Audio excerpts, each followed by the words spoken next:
नमस्कार दोस्तों, flab education में आपका स्वागत है। आज हम इस वीडियो में रेलवे ट्रैक्स इन इंडिया के बारे में बात करेंगे। रेलवे ट्रैक्स मतलब रेल की पटरियां जिस पे हमारी प्यारी रेलगाड़ियां दौड़ती हैं। तो एक रेलवे ट्रैक होती क्या है? आप सबने देखा होगा तो रेलवे ट्रैक दिखती कैसी है, एक पटरी दिखती कैसी है? ये लोहे का एक लंबा से जा रहा होता है, एक ऐसा जा रहा होता है, बीच में कुछ ऐसे लगा होता है। तो हम इस चीज को हम क्या कहते हैं? रेल। ये लोहे का होता है और इसी रेल पे ट्रेन का पहिया दौड़ता है, इसलिए हम रेलवे कहते हैं। क्योंकि ये देखिए, एक रेल ये हो गया, एक रेल ये हो गया, एक रास्ता बना दिया। और इन दोनों रेल को जोड़ने के लिए बीच में फट्टा होता है जिसको हम कहते हैं स्लीपर। और इन रेल को स्लीपर जोड़ने के लिए हम यहां पेंच कस देते हैं, तो हम इसको इंग्लिश में कहते हैं स्क्रू। और इन दो रेल के बीच में जगह होती है, इस डिस्टेंस को हम कहते हैं गॉज। तो ये समझ गए होंगे आप। तो आइए एक फोटो देखते हैं। तो ऐसी दिखती है हमारी एक रेल की पटरी। तो इस रेल की पटरी में ये क्या हो गया? रेल। ये क्या हो गया? स्लीपर। रेल को स्लीपर जोड़ने वाला हो गया ये स्क्रू। और इन दोनों के बीच की जो ये डिस्टेंस है, इसको हम कहते हैं गॉज। तो हमारे देश में 4 तरह की पटरियां होती हैं। अब इनमें कोई खास डिफरेंस नहीं है, बस इसकी जो ये चौड़ाई है ये अलग अलग होती है, इसलिए इसको अलग अलग नाम दे दिया गया है। तो एक होता है हमारा नैरो गेज, एक होता है मीटर गेज, एक होता है स्टैंडर्ड गॉज, एक होता है ब्रॉड गेज। नैरो गेज में क्या होता है? हमारे यहाँ 2 तरह की नैरो गेज होती है जो हम आगे बात करेंगे। तो एक तरीके में क्या होता है, इसमें 610 मिलीमीटर की डिस्टेंस होता है, दूरी होती है। और दूसरी तरह के नैरो गेज में हमारे पास 762 मिलीमीटर की दूरी होती है। तो इन दोनों को हम नैरो गेज ही कहते हैं।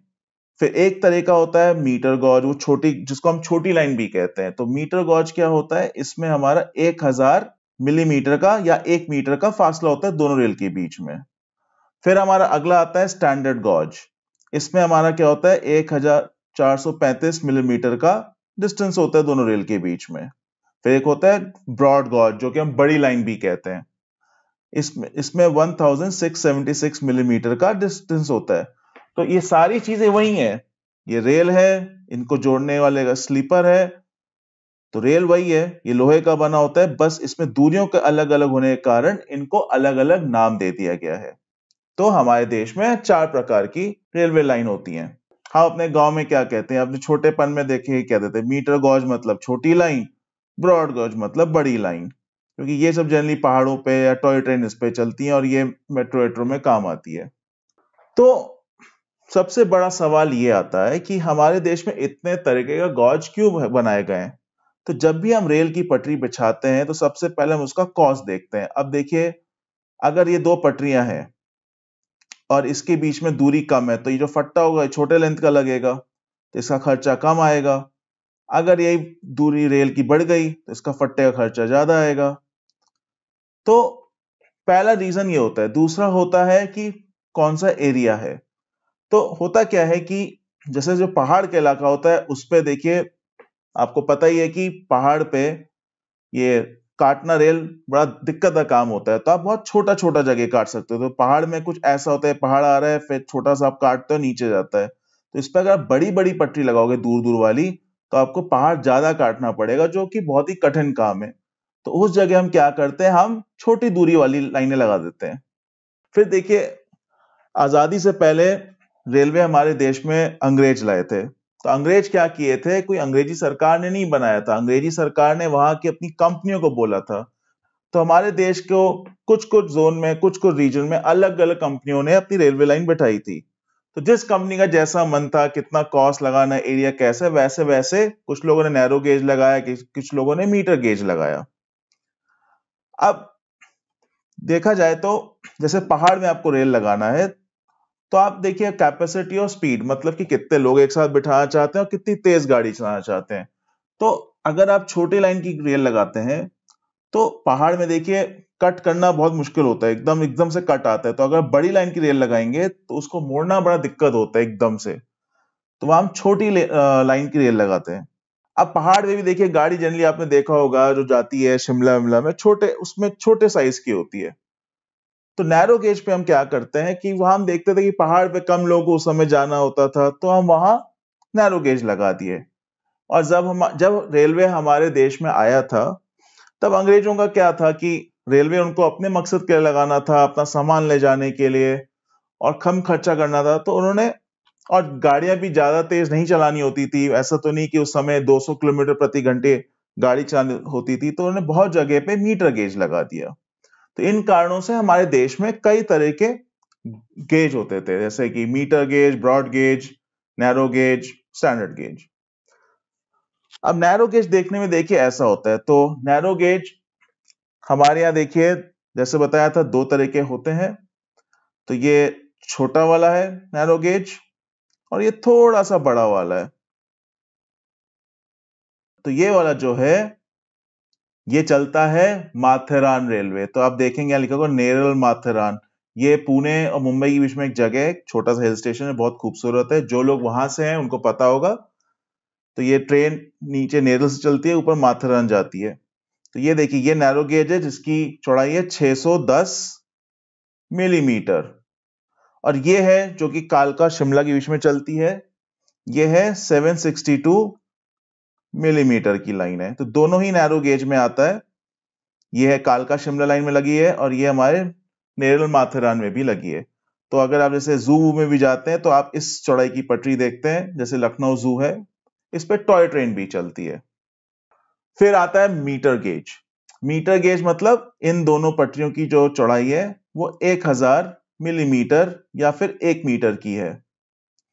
तो ये आपने ट्रेन बहुत देखी होगी, हिंदुस्तान में पहले बहुत चलती थी मीटर गेज। तो गांव के बीच में या बड़ी लाइन छोटी लाइन करके कहते थे, तो छोटे छोटे स्टेशनों के बीच में बहुत चलती थी। तो हमारे देश में पहले मीटर गेज ट्रेन बहुत होती थी। तो मीटर गेज में देखिए एक एक मीटर की पटरी है, ऐसे छोटा सा इंजन होता था और ऐसे डब्बे होते थे। तो इनकी कैपेसिटी ठीक ठाक होती थी, आज के हिसाब से छोटी होती थी, और इन ट्रेनों की स्पीड भी ज्यादा नहीं होती थी। तो हमारे देश में एक वाइसरॉय होते थे 1869 टू 1872, उनका नाम था लॉर्ड मेयो। तो उन्होंने ही मीटर गेज हमारे देश के लिए चुना था, क्योंकि वो देख चाहते थे कि 4 लोग एक साथ बैठे हैं। जैसे आज भी ब्रॉड गेज बड़ी लाइनों में भी 4 लोग बैठते हैं, बट छोटी लाइनों की ट्रेन में भी 4 लोग बैठते थे, उसमें थोड़े से आसपास बैठते थे, और उस समय के हिसाब से जो उनको सही लगा उन्होंने किया। अब हम बात करते हैं स्टैंडर्ड गेज की। स्टैंडर्ड गेज जो है ये आपका देखिए इसकी जो होती है चौड़ाई 1435 मिलीमीटर की। तो वही है रेल, रेल है, फट्टा है, बस चौड़ाई का डिफरेंस है। तो दुनिया के 60% रेलवे लाइनों में यही यूज होता है। तो ये इसलिए इसको हम स्टैंडर्ड गेज कहते हैं। इंडिया में भी, हिंदुस्तान में भी, दिल्ली मेट्रो में यही यूज होता है बहुत जगहों पे। और पहले हमारे देश में ये लाया गया था कोलकाता ट्रैम में। तो कोलकाता ट्रैम स्टैंडर्ड गेज पे चलती है। इसका फायदा ये होता है कि अगर आप मान लीजिए रेलगाड़ी किसी और देश से लाते हैं, तो आपको उनको पता है स्टैंडर्ड गेज इतनी चौड़ाई का होता है, तो जो भी गाड़ी वो बनाते हैं वो इंडिया में भी ला सकते हैं। तो इसके कई फायदे हैं। जो हमारी मुंबई अहमदाबाद बुलेट ट्रेन जो बन रही है वो भी स्टैंडर्ड गेज पे ही बन रही है। तो स्टैंडर्ड गेज दुनिया में बहुत जगह यूज होता है। तो इस बस फर्क यही है कि इसकी चौड़ाई इतनी होती है, तो इससे आप बढ़िया ऐसे कोच बना सकते हैं, काफी कैपेसिटी होती है। बट देखिए हमारा देश जो है इसमें आबादी बहुत है, तो हमें थोड़े बड़े डब्बे चाहिए होते हैं। इसलिए हमारे देश में जनरली ब्रॉड गेज होता है, जो कि हम बड़ी लाइन भी कहते हैं। तो ब्रॉड गेज में देखिए आपका इसकी जो ये दोनों रेल की जो चौड़ाई होती है वो होती है 1676 मिलीमीटर। तो बस वही डिफरेंस है। देखिए रेलवे पटरियों में कॉन्सेप्ट वही है। हर रेलवे लाइन में आपका देखिए एक रेल होगा, एक फट्टा होगा, और उसको जोड़ने के लिए एक स्क्रू होगा, बट उनकी दूरी के हिसाब से उनकी कैटेगरी की गई है। तो नैरो गेज में पतला होगा, मीटर गेज में थोड़ा बड़ा, स्टैंडर्ड गेज में और बड़ा, ब्रॉड गेज में सबसे बड़ा होगा। ब्रॉड गेज का फायदा क्या है कि आप बड़ी ट्रेनें बना सकते हैं, बड़े डब्बे बना सकते हैं, इसमें ज्यादा लोग आ सकते हैं। तो हमारे देश में ब्रॉड गेज ज्यादा अच्छा है, क्योंकि इस एक ट्रेन में ज्यादा लोग आ सकते हैं। अगर आप छोटा लाइन बनाएंगे तो डब्बा भी छोटा होगा, ट्रेन भी धीरे चलेगी, और अगर आप ज्यादा लोग भरेंगे, ज्यादा लोड करेंगे तो इधर उधर गिर भी सकता है अगर टर्न पे। तो इसलिए बड़ी ट्रेनें भारी होती हैं, तेज चल सकती हैं, और बहुत ही हमारे देश के हिसाब से फायदेमंद है। अब क्या होता है, कुछ देशों में ब्रॉड गेज भी है, मीटर गेज भी होता है, बट जगह कम होती है। तो उनको एक ही पटरी पे ब्रॉड गेज की भी ट्रेन चलानी है जो कि बड़ी होती है, एक मीटर गेज की भी चलानी है। तो वो क्या करते हैं, वो तीन रेल लाइन, देखिए तीन रेल लाइन डाल देते हैं। तो ये हो गया पहली रेल लाइन, ये होगी दूसरी, ये हो गया तीसरा। जो ब्रॉड गेज की ट्रेन है वो यहां से यहां इतना डिस्टेंस यूज करेगी, आराम से निकल जाएगी। और सेम में ही मीटर गेज वाली ट्रेन यहां से यहां इतना डिस्टेंस में वो आराम से यूज करके चली जाएगी। तो इसका फायदा क्या है कि मुझे तीन रेल डाल के ही दोनों टाइप की ट्रेन एक ही पटरी में चला सकता हूं। तो ये कुछ देश जैसे बांग्लादेश है, वहां ऐसे ही इस्तेमाल होता है। अब पुराने समय में क्या होता था, जो फट्टे लगाए जाते थे वो लकड़ी के लगाए जाते थे, ये जो लकड़ी का। अब लकड़ी में नुकसान क्या होता है, उस समय जब लगाया वो तो ठीक है, अभी फट्टा करता क्या है, फट्टा इन दोनों रेल को जोड़ के रखता है, इधर उधर जाने नहीं देता है। और रेल अगर आप देखिए जुड़ गई तो ट्रेन चल नहीं पाएगी, एक्सीडेंट हो जाएगा। इन फट्टों का काम होता है कि जो रेल होता है इनकी दूरी बनाए रखें। अब लकड़ी में क्या होता है कि जैसे बारिश आया, धूप आया, गर्मी सर्दी, तो आपको ही पता है कि गर्मी में रेल लाइन एक्सपैंड होती है, मतलब जो गर्म दिन के टाइम में फैलती है, रात के टाइम पे सिकुड़ती है। तो उससे क्या होता है, इस पे जोर पड़ता है। तो धीरे धीरे बारिश, गर्मी, धूप, इन सब कारणों से ये धीरे धीरे खराब होने लगता है। देखिए इस पे से क्रैक पड़ गया है, खराब होने लगा है। तो इसके कारण से कमजोर होने लगता है। तो क्या होता है कि अगर लकड़ी का अगर हम रिप्लेसमेंट ना करें तो ये धीरे धीरे कट जाता है, और फिर ये रेलवे लाइन को अलग अलग कर सकता है। तो कभी कोई तेज गाड़ी गई तो वो पलट सकती है। तो इस प्रॉब्लम को सॉल्व करने के लिए हम क्या करते हैं, कंक्रीट का फट्टा लगाते हैं। तो ये देखिए ये कंक्रीट का फट्टा है। तो कंक्रीट का फट्टा में फायदा क्या होता है, चाहे गर्मी हो चाहे बरसात हो, ये खराब नहीं होता है। अगर ये थोड़ा फैलता है, सिकुड़ता है, तो इस पे खास फर्क नहीं पड़ता। इनकी लाइफ बहुत ज्यादा होती है, और ये क्या करती है, हमारी रेलवे लाइन को बहुत सुरक्षित बना देती है। तो अगर मान लीजिए तेज गाड़ी भी चली गई कोई, तो इन पे कोई फर्क नहीं पड़ता है। जबकि लकड़ी में क्या होता है, धीरे धीरे क्रैक होने लगते हैं, तो इनकी मेंटेनेंस कॉस्ट भी हाई है, तो रेलवे को ज्यादा पैसा खर्च करना पड़ता है। जबकि इसमें क्या होता है कि एक बार के थोड़ा लागत ज्यादा है, बट इसकी लाइफ बहुत होती है, तो आपकी सेफ्टी भी बहुत सही रहती है, और इसकी ड्यूरेशन भी बहुत सही रहती है। अब बात करते हैं थोड़े हमारे रेलवे नेटवर्क की।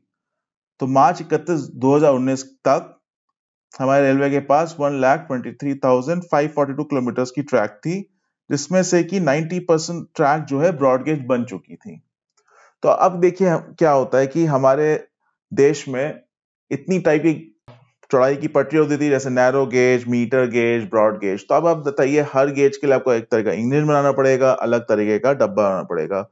हम किसी और वीडियो में इस बात को कवर करेंगे। तो रेलवे के ऊपर बहुत ही ज्यादा खर्चा होता था। तो आपको नैरो गेज का भी इंजन बनाना है, मीटर गेज का भी बनाना है, ब्रॉड गेज का भी बनाना है।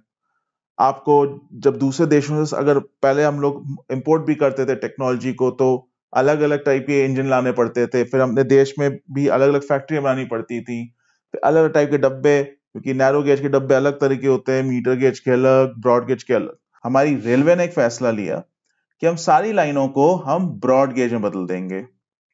तो कुछ कुछ लाइन जैसे छोड़ के, जैसे कालका शिमला है, माथेरान रेलवे, इन सबको छोड़ के, और कुछ कुछ तो मतलब 2-4 लाइन बाकी को छोड़ के, बाकी सब लाइनों को हम ब्रॉड गेज कर देंगे। तो इस प्रोजेक्ट का नाम दिया गया था प्रोजेक्ट यूनी गेज। तो इसमें अब इस प्रोजेक्ट के तहत हमारी सारी रेलवे लाइनें, जितनी भी छोटी लाइनें थी, मीटर गेज, ये सब जिसपे पुराने टाइप के पटरियां थी, उसको बदल के बड़ी बड़ी ब्रॉड गेज की लाइनें बनाई जा रही हैं। तो इससे क्या होगा कि हमारी रेलवे को अब एक ही टाइप का इंजन डब्बा बनाना पड़ेगा, तो हमारा पैसा बचेगा। और ब्रॉड गेज पे तेज गाड़ियां चलती हैं। तो ब्रॉड गेज पे जैसे कि हम यही हमारे देश में 180 किलोमीटर प्रति घंटे की गाड़ी चलती है, जबकि मीटर गेज में जहां तक 40-50 किलोमीटर प्रति घंटे की तरफ तक की गाड़ी जा सकती थी। अब आप देखेंगे मीटर गेज की पटरियां भी पतली होती हैं, ब्रॉड गेज की चौड़ी होती हैं, मजबूत होता है। तो कई सारे फायदे हैं ब्रॉड गेज के, इसी कारण सरकार प्रोजेक्ट यूनिगेज के तहत सारी रेलवे लाइनों को ब्रॉड गेज बना रही है। तो मैं आशा करता हूं कि इस वीडियो के थ्रू आपको समझ में आया होगा कि रेलवे की पटरियों के टाइप्स क्या होते हैं, कितने प्रकार के इंडिया में हैं और कैसे हमारी रेलवे चलती है।